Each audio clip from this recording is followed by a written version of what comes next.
In this lecture, I'd like to talk about volume discounting and bundling, each of which are examples of a type of indirect price discrimination. When pricing for an individual customer, a key economic idea is you should not bargain over individual prices. You could offer volume discounts, offer two-part pricing, or offer a bundle containing a number of units. Bundling different goods together can allow a seller to extract more consumer surplus if the willingness to pay for the bundle is more homogeneous than the willingness to pay for the separate items in the bundle. Oftentimes, the demand over multiple types of goods is in fact more homogeneous, and this is one of the economic reasons that bundling is a profitable strategy. Let's look at an example, a very simple example. Suppose that an individual customer, a single customer, is willing to pay $7 for the first unit of a good, $6 for the second unit of a good, $5 for the third unit, and so on. The price represents the value the customer places on each unit consumed, and we could construct from this an individual demand curve, which would be downward sloping, satisfying the first law of demand, that represents this individual customer's demand or quantity demanded at various prices.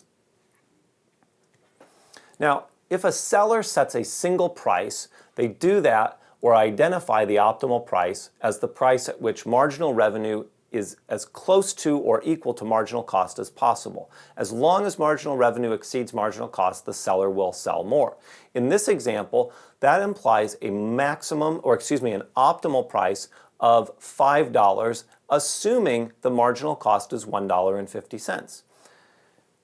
You could verify and should be able to verify that of all the possible price points, a price point of $5 maximizes profit when the marginal cost is $1.50. But if the seller just is selling these items on a standalone basis at a single price, the $5 price, it does leave some money on the table, so to speak, because there are three unconsummated wealth-creating transactions, and those three simply represent the consumer's willingness to pay $4 for a fourth item, $3 for the fifth item, or $2 for the sixth item. $4, $3, and $2 all are in excess of the marginal cost of production, which is $1.50, and yet those items are not being sold. So those are the three unconsummated wealth-creating transactions, the money being left on the table. So how can the seller do a better job of serving the customer, giving the customer more of what they want, more of what they're willing to pay for, and at the same time increase profits? And the answer is indirect price discrimination. In this example, or in this context, bundling. So to increase profitability, they have to sell those additional units at a lower price, but the key is without lowering the price obtained on the first three units sold. That's not as simple as simply cutting the price to $4 for a standalone product, because then you're selling 4 units at $4, which is less profitable than selling 3 units at $5. This can be done, though, in a number of ways, achieving this desired outcome. One would be to offer volume discounts. For example, price the first good at $7, the second at $6, in the form of a 2-pack selling for $7 plus $6 or $13. The third item could be priced at $5 in the sense of either a 3-pack at $7 plus $6 plus $5, $18, or you could simply run a promotion. Buy one at $7, get a second at $6. Buy 2, get a third at $5, and so on. Or you could use two-part pricing. A two-part pricing strategy basically prices the product as a fixed price plus a per unit price. You charge the per unit price or set that to be low enough so that all wealth-creating transactions are consummated. In this case, that would be or equate to selling 6 units. The customer's total value for those 6 units is $27. The total cost to produce is $9, so the total potential surplus, which will be split between the firm and the customer, depending on what those 6 units are sold for, that total surplus is $18. The $9 represents the fixed part of the transaction. The $18, the remaining surplus, is what's split. The customer total value for those 6 units, as I said, was $27. With enough bargaining power, the customer can capture all of that and simply pay a price of $9, can capture all of the surplus. Without any bargaining power, the customer might pay all the way up to $27. With intermediate bargaining power between the firm and the customer, the final price for all 6 goods will land somewhere between 9 and 27, that somewhere representing the relative split of bargaining power between the firm and its customer. Now, when selling bundled goods, don't forget, when bargaining with a customer, don't bargain over the unit price, bargain over the bundled price. Also, bundle like items where customer value decreases with each additional unit. Or bundle different items together when you have different groups of customers with different demands. Let's look at an example that illustrates this latter point. For example, a movie theater has 2 groups of customers who prefer 2 different types of films, romantic comedy and science fiction. Now, the theater owner cannot directly price discriminate in the sense that they cannot necessarily ask each customer, which do you prefer, and receive a foolproof identification of each customer. But we'll see that bundling tickets to both of these together can actually increase profitability and avoid this problem. Okay, so let's assume that there are 50 customers guys willing to pay up to $3 to go to the science fiction film, but only $2 to go to the comedy film. And then let's assume there are 50 other customers, gals, who are willing to pay $3 for the romantic comedy, but only $2 for the science fiction film. Now, if the theater sets a single price for a ticket to any movie, then it faces the classic pricing trade-off. It could sell to all customers at a price of $2 per film. So if they set a price of $2, we're going to get guys and gals both say, hey, that's a great deal for the romantic comedy, let's go to that, and let's go to the science fiction film as well. So let's assume, kind of as a backdrop here, that we've got also a classic relational trade-off going on where the guy and the gal are going for a date and they're trying to figure out which movie do we go to. The gal wants to go to the romantic comedy, the guy wants to go to the science fiction. So if the price is $3, then there's a real dilemma here, because this is where the rubber meets the road. I definitely don't want to pay, if I'm a guy, $3 to go to the romantic comedy, and the gal says I definitely don't want to pay $3 to go to the science fiction film.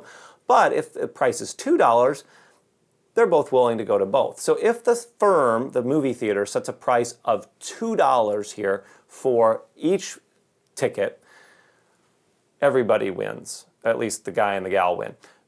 They say, look, okay, let's make a compromise. I'll go to the science fiction film with you, says the gal, because it's only $2 and I'm willing to pay that. If you then go to the romantic comedy with me, and the guy says, well, that seems fair. I'm willing to pay up to $2 to go to the romantic comedy. If the movie ticket prices are $2, I'll do that. So they both end up going to both movies. So at a $2 ticket price, 100 tickets are sold to each show, and the total revenue is, this is actually a typo, $150 is a typo. Total revenue should be $200 down here. Let's correct that for each of the 2 types of movies. So total revenue then would be $200 plus $200, or $400 at a $2 ticket price. Now, what's the other alternative? Another alternative is to, from the movie theater's perspective, say, well, look, some of our customers are willing to pay $3 for each of these movies. Let's charge $3. Well, what's going to happen? What's going to happen, let's go back to our relational dilemma for a minute. The gal in the relationship says, no way, I'm not paying $3 to go see a science fiction movie. And the guy says, no way, I'll pay $2, but I'm not paying $3 to see a romantic comedy. Everybody loses in this situation. The gals go to the romantic comedy alone. The guys go to the science fiction movie alone. The movie theater sells only 50 tickets to each of these 2 movies. 50 romantic comedy tickets to the gals at $3 a piece, so $150 of revenue. 50 tickets at $3 a piece to the guys to the science fiction film, at $150 a piece, and total revenue is $300. So pricing low in this case is more profitable than pricing high. If the movie theater is setting a single price, it's better to price the tickets at $2 than at $3 and earn $400 as opposed to $300. But now let's consider another scenario, a win-win-win scenario we will see. If the theater combines the movies in a double feature and bundles the tickets to the double feature at $5, what do we see? We see that the gals say double feature, I don't really like the sci-fi, but I like the romantic comedy. $5, yeah, that represents what I'm willing to pay to go see them together. I'll pay $5. Guys say, I don't really like the chick flick, but I'll pay $2. The science fiction, I'm willing to pay up to $3. $5, yeah, I'll buy that bundle. It's a win-win-win. The movie theater generates revenue of $500. The guy and the gal are back together, they go to both movies together, everybody wins. Bundling in this way, from an economic perspective, the reason bundling works is because consumer demand for a bundle of goods is more homogeneous than consumer demand for individual goods. We can see that the gals and the guys had different values for every single individual movie type. But when we look at the bundle, the double feature of both movie types, their values are exactly the same, $5 and $5. And this is a very general economic phenomenon, that consumer demand is more uniform or homogeneous when we've got a bundle of goods than for individual goods. And that economic principle or property can be translated into higher profits when the firm bundles goods together and then captures more of the consumer surplus by setting the bundled price at such a level that it captures in the aggregate more consumer surplus, as the movie theater did here.